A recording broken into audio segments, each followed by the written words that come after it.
Bien, hermanos, dicho esto, que la palabra del Señor resplandezca también en nuestros corazones en esta mañana. Y yo quiero que vayamos en el día de hoy al libro de Isaías. Os pongo en antecedente y como sabéis, yo hace varias semanas prediqué sobre el texto de Isaías, capítulo 40, libro de Isaías, capítulo 40.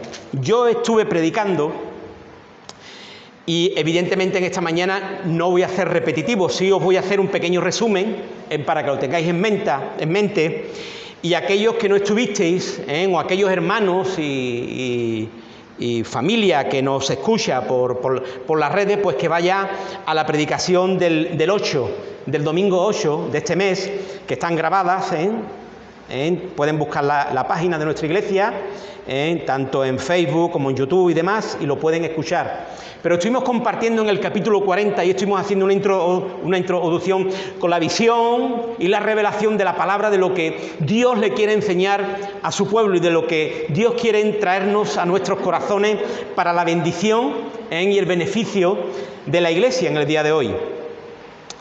Como sabéis, el capítulo 40 ya di pincelada de lo que era el contexto histórico, geográfico, de lo que fue aquello. Como sabéis, se divide el libro de Isaías, di algunas pinceladas escriturales, pero el libro de Isaías se divide en esos 66 capítulos, y este capítulo 40 va a empezar a traer una palabra de renovación, una palabra de consolación, una palabra de ánimo, de aliento a su pueblo. Porque evidentemente el pueblo va a pasar por lo que se llamó, ¿verdad?, y conocemos hoy en día como el exilio de Babilonia, en donde estuvieron esos 85 años, más o menos fueron 70, pero en el año 585 fue cuando ya prácticamente se destruyó Jerusalén y todo el reino de Judá por el ejército de Babilonia, a la cabeza Nabucodonosor, etcétera. En el año 605 la batalla de Carquemis, y después en el 585 totalmente ya la destrucción de Jerusalén, y el pueblo de Judá, el reino de Judá, fue llevado cautivo a Babilonia. Eso prácticamente lo va a ir diciendo el profeta Isaías, pero el capítulo 40 lo que le va a decir a su pueblo es de que aunque ellos pasen y van a pasar por esa situación, ellos tienen que volver la cara a un Dios poderoso, a un Dios glorioso, a un Dios que envía aliento, a un Dios, como decíamos aquel domingo, que antes que estuviera la herida, ya Él sanaba, porque Él traía consolación, consuelo a su pueblo, porque el Dios de los cielos está para consolar a su pueblo, para bendecir a sus hijos y a sus hijas, para bendecir a su rebaño, como va a revelar de una manera tremenda este capítulo 40. Leíamos el capítulo 40 diciendo de que evidentemente en la iglesia y en nuestras casas tenemos que tener la palabra de Dios como lumbrera, como luz, como lámpara a nuestros pies y a nuestro camino. Y el profeta va a hablar desde una perspectiva revelado por el Espíritu, y va a decir: consolaos, consolaos, como ahí habla el capítulo 40 en ese primer versículo: consolaos, consolaos, pueblo mío, dice vuestro Dios. Porque Dios trae consuelo, querido hermano y hermana. Dios no te llama de las fauces del enemigo, Dios no te llama de los peligros, Dios no te llama de las situaciones difíciles para que tú ahora estés cabizbajo, cabizbaja, triste, melancólico, sino para que tú tengas una mirada celestial, y veas al Dios de toda gloria, al Dios glorioso, que no tan solo se queda en el cielo y te envía una palabra y se olvida de ti, sino que Él, siendo Dios, se humilló hasta lo sumo, dejó toda su gloria y subió a la cruz del Calvario para perdonar tus pecados, y que tú y yo hoy pudiéramos tener su presencia en nuestros corazones, y a través de su presencia ser bendecido con toda bendición espiritual. Aún ya vernos Dios, cuando nos ve, no nos ve aquí sentados, sino que nos ve junto con Cristo en los lugares celestiales. Dios quiere dar esa visión a su pueblo y Dios quiere dar esa visión a su iglesia. Por eso también en las palabras de Jesús, Jesús va a decir: venid a mí los que estáis trabajados, cargados, porque yo doy descanso a vuestras almas. Yo estoy con vosotros todos los días hasta el fin del mundo, para que nuestro corazón, nuestra mente, nuestro espíritu esté conectado en esa conexión espiritual y entendamos, no tan solo de manera intelectual, sino de conocimiento espiritual, que el Dios del cielo está con nosotros. Hay un texto que a mí me encanta en el profeta Jeremías que dice: no se alabe el sabio en su sabiduría. Y dice algo así como: ni el rico en sus riquezas, ni el valiente en su valentía, sino alábese el que se tenga que alabar en entender y conocer que yo soy Dios. Porque una cosa es entender y otra conocer. Tú puedes entender, pero quizás no conozcas. La palabra tú la tienes que entender, pero conocer al Dios de la palabra. Hay que conocer al Dios de la palabra. Y eso es lo que va a poner en el corazón del pueblo este capítulo 40 tan hermoso, tan lindo, que compartimos el domingo 8 de este mes hace ya varias semanas. Consolado, porque Dios el Señor está con vosotros. Paséis por donde vaya a pasar, paséis por tribulación, paséis por el exilio, paséis por la cárcel, paséis por una angustia, paséis por una depresión, paséis por donde paséis por el fuego, no os quemaréis, paséis por el agua, no os vaya a ahogar, paséis por donde paséis, yo estoy con vosotros, consolaos, dice el Señor. Y cuando lo dice el Señor, nos tenemos que agarrar a su promesa. Nos tenemos que agarrar a sus promesas, porque lo dice el Señor. Ten consuelo y ánimo, porque el Señor ha perdonado tu pecado. Ya Dios va a enfatizar en esta profecía mesiánica. Aún va a hablar de Juan el Bautista y va a hablar de la profecía mesiánica, de que va a venir aquel que perdona el pecado de su pueblo y va a traer luz a las naciones. Por eso, evidentemente, en los versículos que compartíamos la semana pasada, decíamos de que estos versículos describían la gloria, la grandeza, el infinito poder y la sabiduría de Dios. Por eso Dios confrontaba y confronta a su pueblo ahí en ese texto diciendo: ¿cómo es que podéis haceros ídolos de madera? Que va a hablar en esos textos del 18 al 26. ¿Cómo que yo, siendo Dios, que yo soy el que consuela, que yo soy el que da vida y vida en abundancia, os vaya a crear ídolos de piedra, ídolos de madera? Vaya a cambiar mi presencia con aquello que no vale nada, con aquello que hacen y crean los hombres, que no son nada, porque su gloria es como la flor de la hierba se seca, pero su palabra permanece para siempre. Y va a haber una confrontación, va a confrontar a su pueblo para que su pueblo entienda quién es Él y quiénes son los ídolos a los que el pueblo estaba vuelto. Por eso, hermanos y hermanas, hay ocasiones en la vida en la que hay desilusión, agotamiento, desesperanza, ¿verdad? Pero el Señor da una palabra de aliento. Él va a manifestar quién es Él. Él va a manifestar quién es Él. Por eso, después de todo lo que va a decir, ¿verdad? Dice el verso 25: ¿a qué pues me haréis semejante? ¿O me compararéis? Dice el Santo. ¿A qué me podéis comparar? ¿A qué me podéis hacer semejante? Dice el Santo. Levantad en alto vuestros ojos y mirad quién creó estas cosas.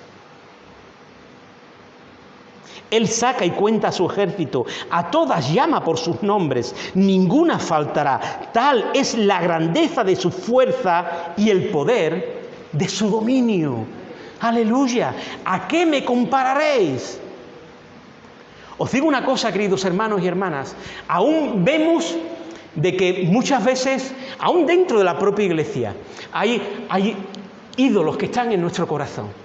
Hay ídolos que están en nuestro corazón. Y hay ídolos que le están quitando el lugar a Dios.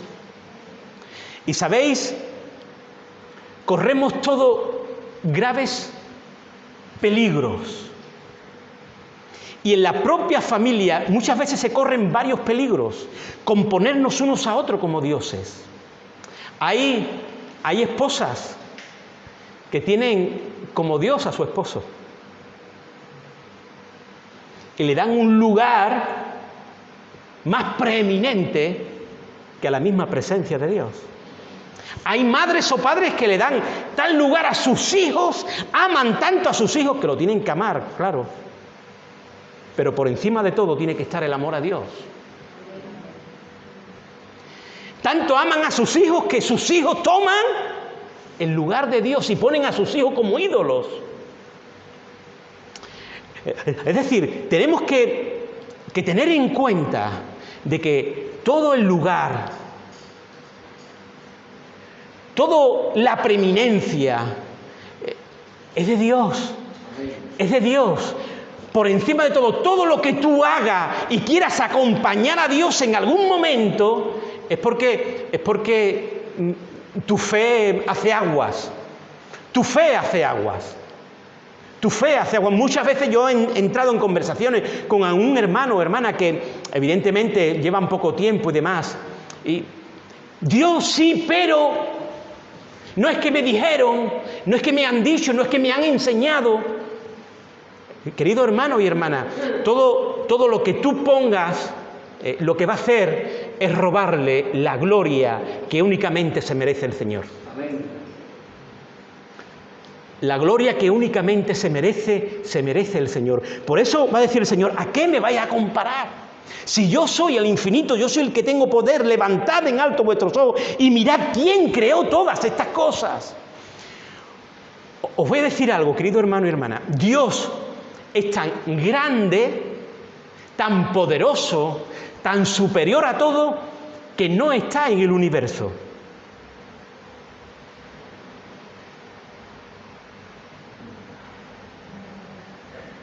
¿Me entendéis? Está fuera del universo. Él es tan grande, tan poderoso, que Él como creador, evidentemente su presencia está, su gloria está, pero Él como ser superior es más grande que el universo, porque Él es el creador del universo. Hace años, no sé si os acordáis, dando un pequeño discipulado de teología, hablaba de este concepto y ponía el ejemplo del carpintero que nos hizo este atril, que fue el esposo de nuestra hermana Fátima, Rafael. El carpintero creó, pero él no está él está fuera. Rafael es más grande.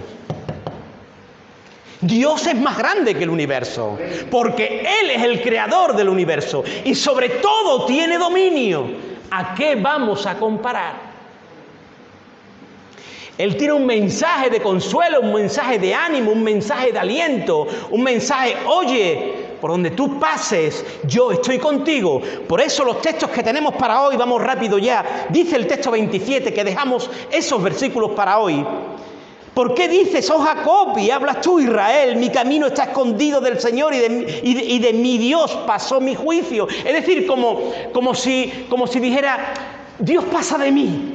Yo no tengo importancia para Dios. ¿Cómo que Dios pasa de mí? ¿No? Mi camino está escondido, de mi Dios pasó mi juicio. Dice, ¿no has sabido, no has oído que el Dios eterno es el Señor, el cual creó los confines de la tierra? No desfallece, ni se fatiga con cansancio, y su entendimiento no hay quien lo alcance.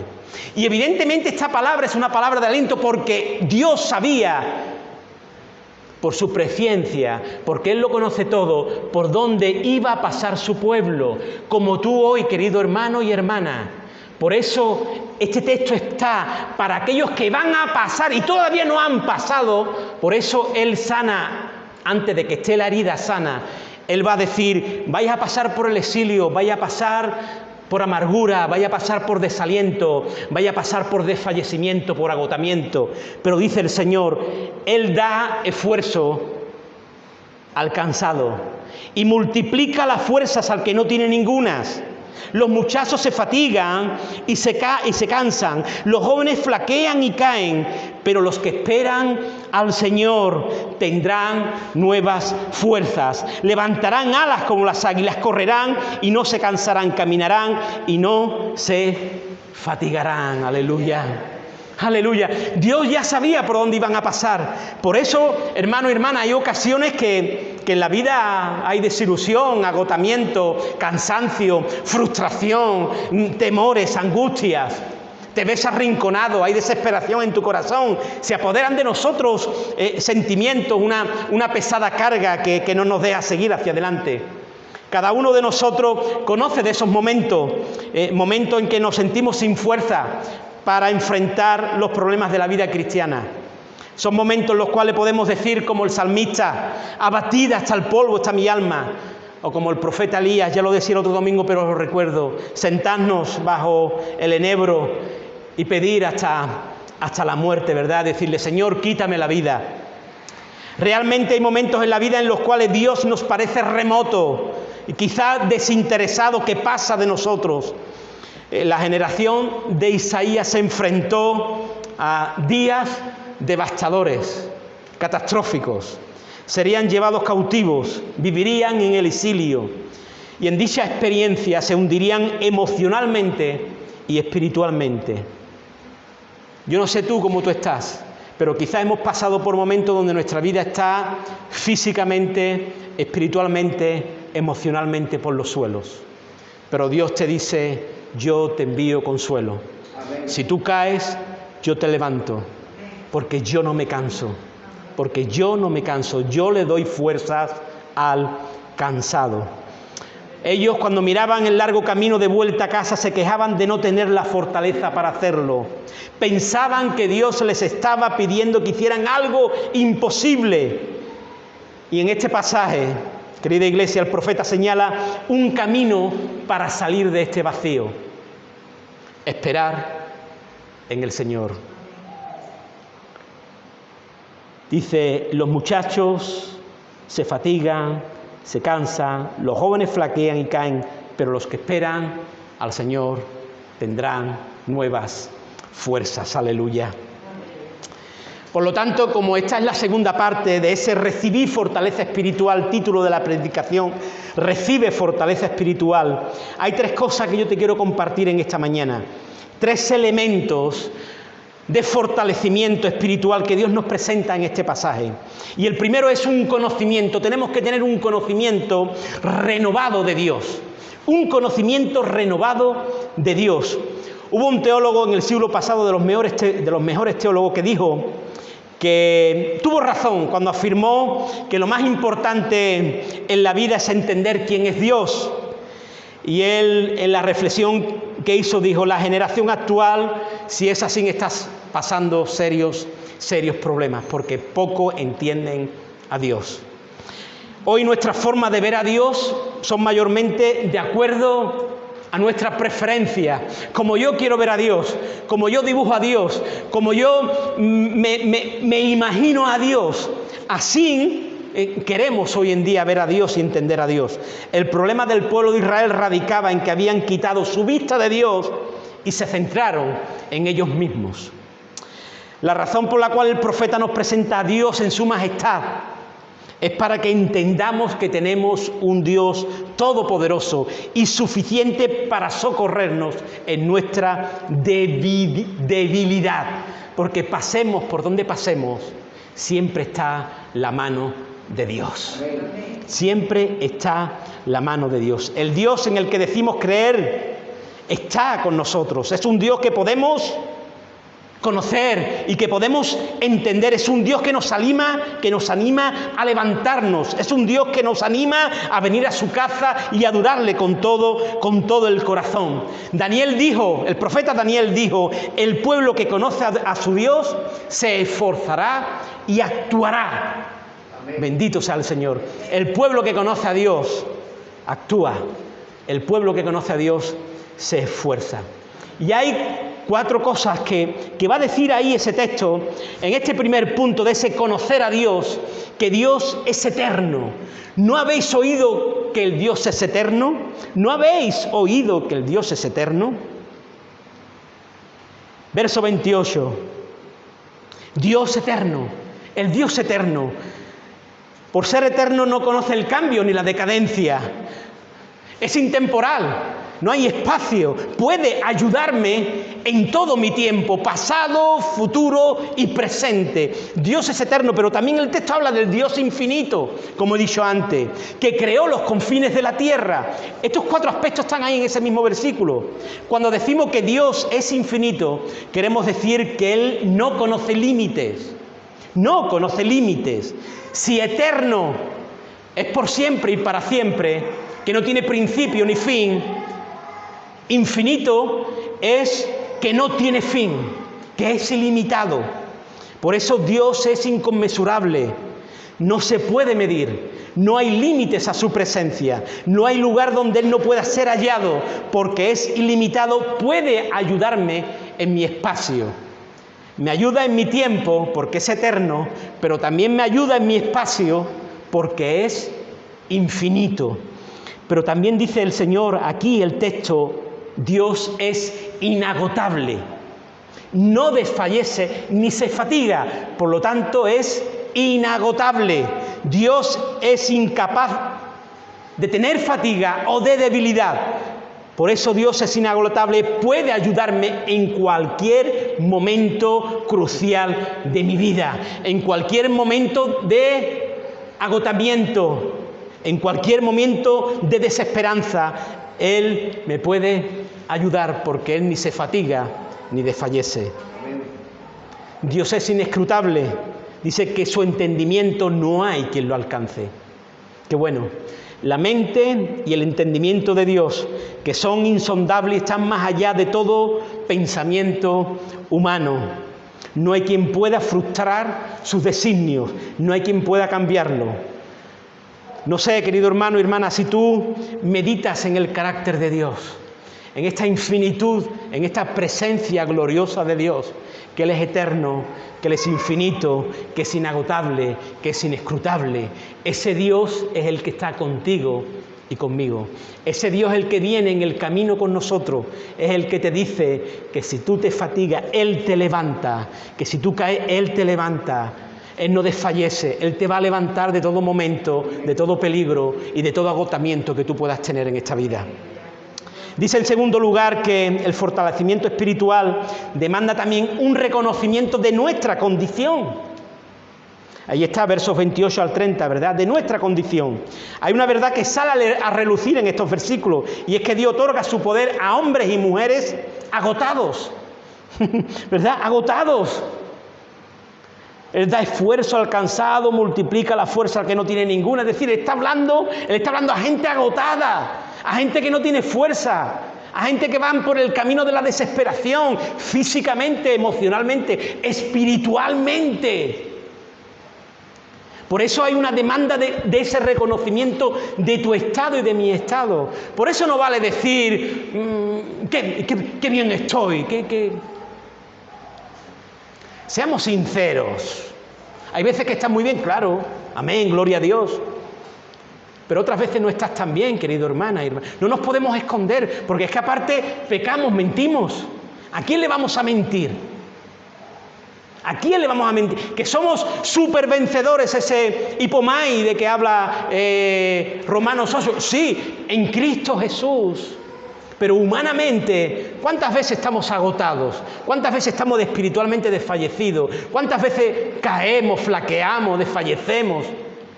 Pero cuando hay ese reconocimiento es cuando realmente el Espíritu de Dios actúa en nuestros corazones. Amén. Dios demanda de nosotros que reconozcamos nuestra incapacidad, decir, Señor, no puedo. Señor, no puedo. Yo os decía el domingo pasado que me había hablado mucho la palabra, a mí personalmente, porque hay veces que en la vida, por situaciones, te encuentras en momentos que estás agotado, y estás agotado espiritualmente, mentalmente, las cosas se agolpan, no tienes una visión clara, y necesitas de esa palabra, de ese empuje, y ir a la presencia de Dios y decirle: Señor, no puedo, estoy cansado, estoy agotado, me hace falta un soplo de tu Espíritu. Es cuando viene el Espíritu Santo y viene con poder a soplar vida y vida en abundancia y a sacarte de tu estado. Ser sinceros delante del Señor, no nos escondamos. Ir a un hermano, a una hermana maduro y decirle: hermano, hermana, ora por mí, estoy desfallecido, me hace falta oración. No somos superhombres ni supermujeres. Seamos sinceros, sencillos. No nos creamos, porque nuestra gloria es como nada, dice la palabra. Nuestra gloria es como nada. La palabra es autosuficiente. Dios es autosuficiente. Nosotros no.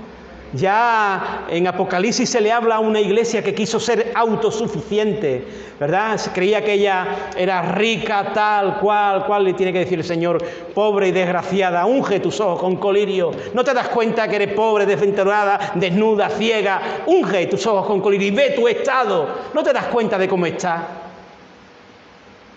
Qué bueno es reconocer nuestro estado, ir delante del Señor, para que el Señor nos levante en el nombre del Señor. Pablo dice que rogó a Dios 3 veces que quitara de él eso que lo estaba atormentando, ¿verdad? Pero el Señor le contestó: bástate mi gracia, porque mi poder se perfecciona en la debilidad.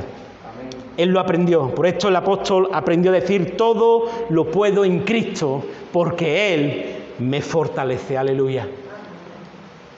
Y acabo diciéndote de que el fortalecimiento espiritual, también ese recibir de esa fortaleza espiritual, demanda, amén, de ese reconocimiento de esa condición nuestra, de ese conocer a Dios, también una apropiación, apropiarnos de Dios. Dios es tu Dios, como dijo David en ese salmo: mi Dios eres tú, mi Dios eres tú. Por eso él después dijo: eres el dueño de mis tiempos. Eres el dueño de mis tiempos, porque tú eres mi Dios. Tú eres mi Dios. ¿Quién es tu Dios? ¿Dios pequeño? ¿Un Dios mísero? ¿Un Dios agotado? ¿Un Dios que desfallece? ¿O es el eterno, el glorioso, el infinito, el inagotable, el inescrutable, el que lo conoce todo? El que antes de que la herida esté hecha, ya Él te está dando consuelo. Amén. Nos tenemos que apropiar la condición para aquellos que quieren tener nuevas fuerzas en el Señor. El secreto está en esperar en el Señor. Esperar en el Señor. Todo el capítulo ha enseñado la locura de confiar en la carne, en los ídolos, haciendo ver al pueblo lo que creen, y los que son los que creen en Él le puede liberar y esperan de su cumplimiento. Solamente aquellos que esperan en el Señor son los que están mirando y se están recreando en las promesas del Señor. Esperar en el Señor no es algo pasivo, sino un ejercicio activo y vigilante que absorbe el poder, la presencia y la comunión con el Espíritu Santo. Esperar no sugiere que nos sentemos ahí sin hacer nada, significa tener esperanza, acudir en todo momento a Dios para decirle que lo necesitamos. Es como un niño que viene donde su padre con un juguete roto, diciendo: papá, eres el único que me lo puedes arreglar, te necesito. Papá, eres tú el que me coge de tus brazos y me cuida y me da las fuerzas necesarias. En tus brazos yo estoy seguro, papá. Nos tenemos que apropiar de ese Dios grande y glorioso. La expresión que habla ahí el texto: los que esperan al Señor tendrán nuevas fuerzas, se refiere como a ese intercambio, como quitarse una ropa vieja y ponernos una ropa nueva. Esa nueva fuerza, ese nuevo equipaje que el Señor nos da. Nosotros cambiamos nuestra debilidad por su poder. Cambiamos nuestra ropa vieja por esa ropa nueva. Cambiamos ese corazón de piedra por ese corazón de carne puesto por Él, por su Espíritu Santo. Amén. Cuando esperamos delante de Él, Dios nos capacita para levantar alas, como dice el texto, cuando hay una crisis, para correr cuando los desafíos son abundantes y caminar fielmente en medio de las exigencias de la vida. Él no ata a las águilas al suelo, ni hace a otros volar más alto de lo que pueden. El Dios glorioso, nuestro Dios, da fuerza al cansado y multiplica las fuerzas al que no tiene ningunas. Los muchachos se fatigan y se cansan. Los jóvenes flaquean y caen. Como dice bien el texto, en estos momentos duros de la vida que podamos estar pasando, donde el agotamiento asoma, el cansancio nos sale en el camino, la angustia nos invade, las dudas nos afectan, la enfermedad surge y la desesperanza nos alcanza. Aún los ataques del mismo infierno se desatan, pero nuestro Dios dice que los que esperan en el Señor tendrán nuevas fuerzas, levantarán alas como las águilas, correrán y no se cansarán, caminarán y no se fatigarán, porque yo, su Dios, estoy con ellos. Amén. Aleluya. Porque Él es fiel y da vigor al alma cansada y fortalece al espíritu angustiado. Él sopla de su espíritu en esta mañana y te dice a ti y a mí: recibe fortaleza espiritual. Recibe fortaleza espiritual. Consolaos, pueblo mío, porque yo, vuestro Dios, estoy con vosotros. Confiad en el Señor perpetuamente, porque en el Señor está la fortaleza de los siglos. Amén. Cerremos nuestros ojos un momento.